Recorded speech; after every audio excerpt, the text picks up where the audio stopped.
ابھی عمران خان کے قوم سے خطاب میں خارجہ امور پر خامہ فرسائی کے اثرات زائل نہیں ہوئے تھے کہ حکومت پاکستان نے تمام دنیا کے برعکس روس کے یوکرین پر حملے کے خلاف مذمتی قرارداد پر غیر حاضر کردہ مغربی دنیا اور امریکہ کو باہمی تعلقات کی جہت میں تبدیلی کا واضح پیغام دے دیا ہے۔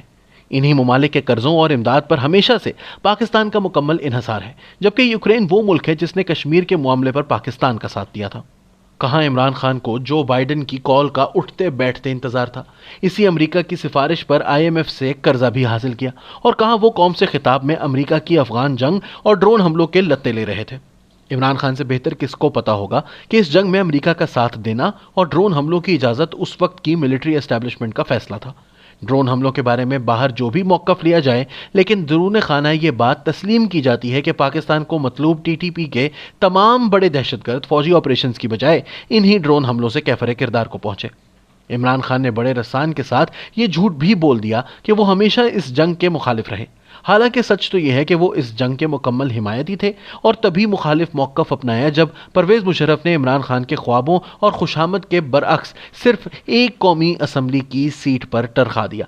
خارجہ امور کی حساس باریکیوں کو قوم سے خطاب میں زیر بحث لانا اور ان بڑی طاقتوں کو مخالف کیمپ میں کھڑے ہو کر دکھانا جبکہ ملک IMF کے دیے قرضے پر زندہ ہو، یقیناً ایک پریشان کن امر ہے، اور اگر اس کی تمام وجوہات محلاتی سازشیں ہوں تو معاملہ اور بھی تشویشناک ہو جاتا ہے۔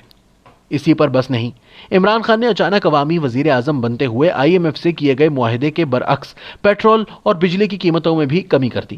اب اس معاہدے کے بخیے ادھیڑ کر عمران خان نے واضح پیغام دیا ہے کہ یہ سب کچھ میں نے آپ دوستوں کی مرضی اور منشا اور ضرورتوں کو مد نظر رکھ کر کیا، اور اب اگر صرف مجھے ہی ذمہ دار ٹھہراتے ہوئے قربانی کا بکرا بنایا جائے گا تو خارجہ معاملات سے لے کر مالیاتی معاہدوں تک میں بطور وزیر اعظم بات وہاں تک لے جاؤں گا جہاں کسی کی کھال سلامت نہیں رہ سکتی۔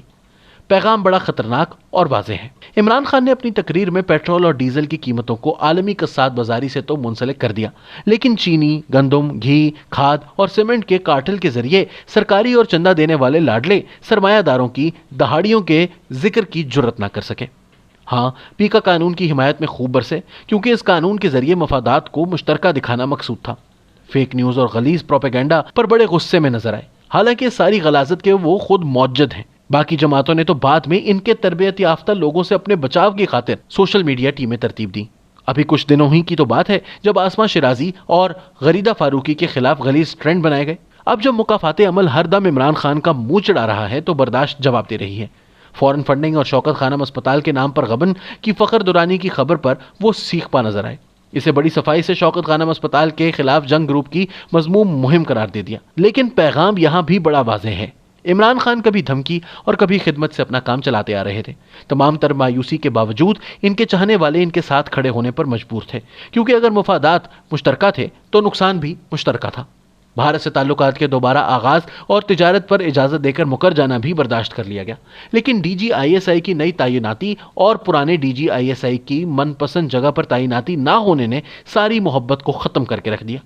چین، امریکہ اور سعودی عرب سے بیک وقت تعلقات کا خراب کیا جانا بھی وہ سب کچھ ہو جانے کو ممکن بنا گیا جو عام حالات میں ممکن نہیں تھا۔ یوں تو ہر تیسرے سال کی تعیناتی پر ایسی تمام مہمات کا شروع ہونا اس ملک کا مقدر ہے، لیکن اس دفعہ کی مہم نومبر کے اواخر میں شروع ہو چکی تھی۔ جنوری میں اسلام آباد میں عدم اعتماد کو تحریک دینے والی ملاقاتوں سے پہلے سعودی عرب میں ایک فیصلہ کن سیاستدان کو ہر طرح سے تسلی کرا دی گئی تھی، اور شاید عدم اعتماد کے لیے مطلوبہ تعداد بھی جنوری میں ہی پوری کر لی گئی تھی، لیکن کاف لیگ اور MQM کو شامل نہیں کیا گیا، کیونکہ اس طرح عمران خان کے بھڑک اٹھنے کا اندیشہ تھا۔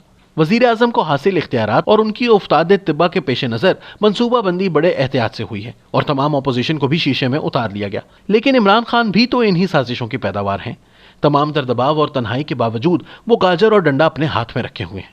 انہیں عرصہ دراز سے یقین ہے اور اپنے دوستوں سے بھی اظہار کر چکے ہیں کہ ان کا مخالف بہادر نہیں ہے، اور میرے علاوہ آپشن بھی کوئی نہیں، اس لیے کوئی خطرے کی بات نہیں۔ لیکن اب خطرہ واقعتاً سر پر آن پہنچا ہے۔ اگر کوئی شخص یہ سمجھتا ہے کہ اسمبلیاں توڑنا عمران خان کا ہتھیار ہو سکتا ہے تو یقیناً یہ ایک احمقانہ سوچ ہے۔ عمران خان کو پتا ہے کہ جب تک وہ اقتدار میں ہیں تب تک وہ طاقتور ہیں اور لوگ ان کے ساتھ سمجھوتا کرنے پر مجبور ہوں گے، اور وزیر اعظم کے عہدے کو جتنا بھی بے آبرو کیا جائے، بہرحال کچھ اختیارات اس عہدے میں متمکن ہوتے ہیں۔ ابھی تو عمران خان رات کو کسی کے گھر کھانا کھانے بھی پہنچ جاتے ہیں اور منت و خدمت پر آمادہ ہیں، لیکن دوسری طرف انہیں بخوبی علم ہے کہ ان کے سیاسی مخالفین تب تک ان کا کچھ نہیں بگاڑ سکتے جب تک کہ مہربان اسٹیبلشمنٹ ان سے اپنی نظر کرم نہ ہٹا لے۔ اس لیے چاہے وہ اپنی حمایت کی خاطر چودھریوں کے گھر پہنچے، لیکن ان کی نظر اصل گھر پر ہی ہے۔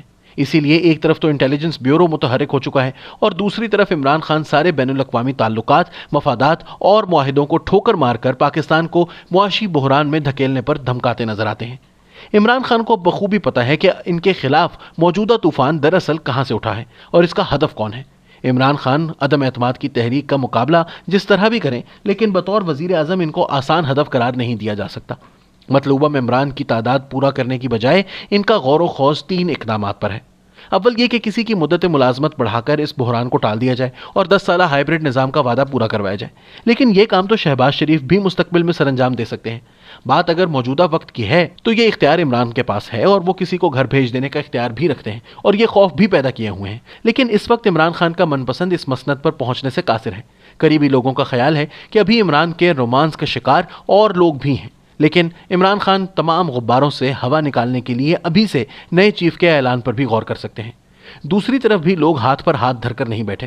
انصاف کے ایوان کو کسی ناگہانی صورتحال سے خبردار کرنے کے ساتھ ساتھ ممبران اسمبلی کو کی گئی کالز کے ثبوت بھی اکٹھے کیے جائیں گے۔ بہرحال تمام تر مشکلات، تنہائی اور مکافات عمل کے باوجود عمران خان بطور وزیر اعظم آج بھی بہتر پوزیشن میں ہیں۔ انہیں پتہ ہے کہ نہ تو یہ 2017 ہے اور نہ 1999 اور نہ ہی وہ نواز شریف ہیں، لیکن اپوزیشن خاطر جمع رکھے، کیونکہ اس لڑائی میں ان کی فدویانہ سیاست کے باوجود کوئی بھی فاتح نہیں ہوگا۔ اگر اچھی شرائط پر صلح ہو گئی تو اپوزیشن کا حشر دید نہیں ہوگا۔ 10 سالہ معاہدہ ہائیبرڈ کی تجدید سے عمران خان کے پیوٹن یا محمد بن سلمان بننے کے خواب کو پورا ہونے سے روکنا مشکل تر ہو جائے گا۔